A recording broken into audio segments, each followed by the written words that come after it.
శ్రీరాముని పయనము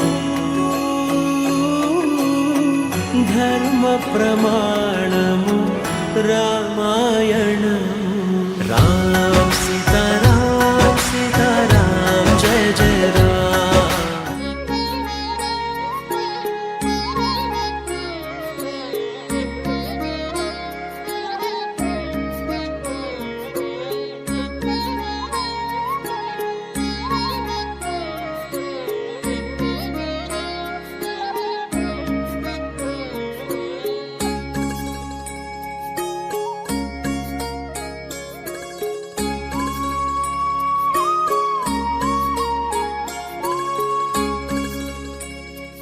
प्रभु श्रीरामंकर 14 वर्षर वनवास समय दंडकारण्य समय बीती उल्लेख रही।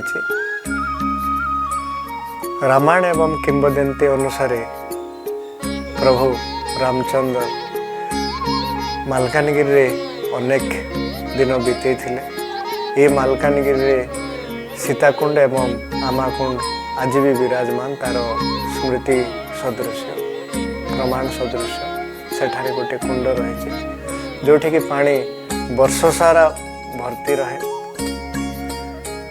आज मध्य अनेक माछ अछंती जो मान को कई छुंती नहीं भगवान सम्मान रे। प्रभु श्रीरामंकर मालकानगिरी सहित गोटे संपर्क रही आछि। तांकर पाद इठारे पड़ी से मालकानगिरी विचरण करिसेंती।